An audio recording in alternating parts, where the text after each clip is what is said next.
Welcome back to juliektv, everybody. I'm here at the American Red Cross Mile High Chapter in Denver, Colorado, and I'm sitting with Jim Ratu, who is the Chief Communications Officer for the Denver chapter of the Red Cross, and he's agreed to take just a few minutes out of his day to give us a little bit of insight as to how the Red Cross is helping with the relief effort in Haiti. So thanks for taking your time to come talk to me, Jim. I really appreciate it. No problem. We are sitting here in the call center. So what exactly goes on in the call center? So the call center is here to take overflow calls from national. So when we have big disasters like Haiti, the national call center gets overrun, and so they will divert calls here. And so we'll take calls anywhere from taking donations to, we were actually getting people calling who were in touch with relatives who were buried alive, basically, who were texting from the rubble to their relatives in Florida or Miami or somewhere, and then calling us to try to mobilize help to Haiti. So we get everything and anything.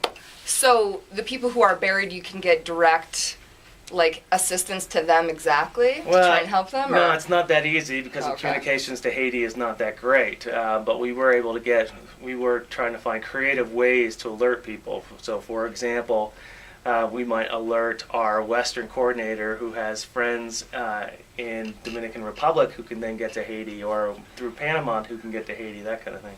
So it's a little roundabout. Yes, a little roundabout. So we all know the devastation that has occurred in Haiti, and it's affected a lot of people. What exactly does the Red Cross do to try and help provide relief for these people? Well, a ton of things. So, I mean, we are, first of all, we've gotten about 63 flights in so far. We provide about 1 million liters of water a day. We're working in 12 different hospitals. We've delivered over 3 million meals. And we've delivered supplies, tents, blankets, that kind of thing to about 100,000 people. So in addition, we're doing interpreters on the USS Comfort, and obviously raising money for a long-term response. So we're sort of everywhere right now. So does most of the help that you get come from volunteers, or is it people that are actually employed with the Red Cross? A little bit of both. So I think we have about 100 employees down there and about 1,000 volunteers. Wow. So Red Cross is primarily a volunteer organization, and so that's in keeping with our mission. So I read that there's over 1 million people still without shelter in the Haiti area. How do you go about trying to provide shelter for that many people? It's tough, and so there's a couple different stages. So first we're trying to just get them tents so they have a roof over their head and they're not sleeping outdoors. The second stage is to get them something by April, which is the rainy season, to make sure they're not outside in something flimsy. And then we have to look for long-term permanent housing that will be earthquake-proof. Oh my gosh, so it's a process, and it's going to take a long time to get this recovery started. It's a huge process. So a lot of people are actually trying to volunteer over there. I've heard about a guy who actually quit his job to go volunteer. Do you see a lot of that support coming from the Denver community as well? We see a lot of support. The thing is, we can't send volunteers over there. As you can understand, there's a lot of training that's involved. And if they don't have that training, they become part of the problem. And so it takes a number of years of experience and a lot of classes to do something like that. So what we tell people is, hey, we really appreciate your generosity in terms of wanting to spend some time. Come on in, be a volunteer, get trained in this kind of thing, so when the next disaster happens, and there's always a next one, then you'll be ready to go. So you can't just pick up and go over there to help? No. Okay, it's not quite that easy. No. I've also heard that there's more emergency response teams for this disaster than any other single country disaster in Red Cross history. That's right. That's right. How do you see the comparison? I mean, how is this different than what's happened in the past?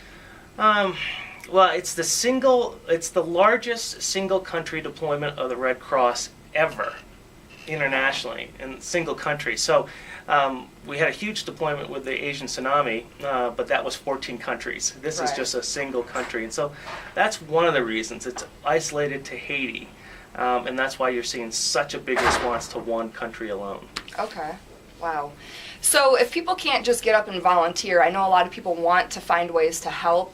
Other than donations, is there anything that people can do locally to try and help the people over there? Yeah, it's really frustrating, I know, because I want to hop on a plane too, and or give clothes or bandages or something like that.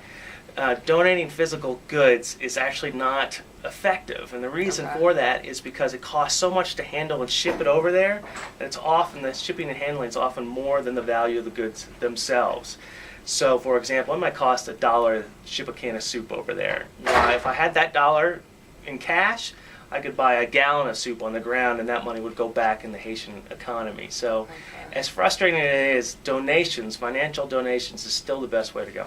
Okay, so don't be sending your goods to Haiti. Send the money to the Red Cross, and there's a lot of ways to donate. I've seen, online just links to the Red Cross to donate. You can text, I think it's 90999, and that donates $10 on your phone bill. How else can people give donations? Is there a website or anything else? Yep, they can go to redcross.org. They can go to coloradoredcross.org. They can call 1-800-RED-CROSS. Those are probably the 3 best means. Okay, so there's a lot of ways that you can help the people in Haiti. Best way to do it is provide donations.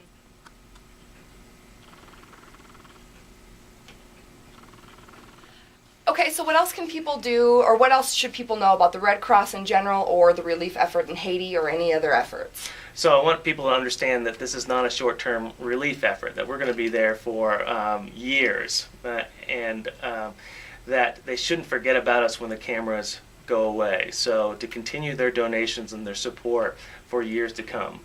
One way to do that is to donate to the International Response Fund, which is our main international disaster fund. That money first goes to Haiti, but then also is there for additional disasters and long-term support. Okay. And then finally, don't forget about your local mission, which is that we respond to a disaster every 21 hours here in Colorado, and usually those are house fires, and those obviously not as big a scale, but for the people who are affected, very traumatic. And so we respond to those, as well as teaching our CPR first aid courses, as well as serving the military. So don't forget about your local Red Cross as well. Okay, so if you can't help donate to Haiti, donate to your local, find your local chapter. Everybody has a chapter. Is it in every city or large metropolitan areas? Yeah, so there's about 5 in Colorado, and the best way to find them all is to go to coloradoredcross.org. Okay, so hit up the website, find a Red Cross near you, find ways to donate. This relief effort is not just going to end in a few months. It's very tragic, and it's going to continue on for years, so the Red Cross needs continuous support from everybody. Anything you can do to help your fellow American or fellow human being in the Haiti sense is appreciated. And I really appreciate you taking the time to speak with me, and hopefully, we can provide a lot more relief to these people and everyone else in our local communities as well. Thanks for having me. Thank you.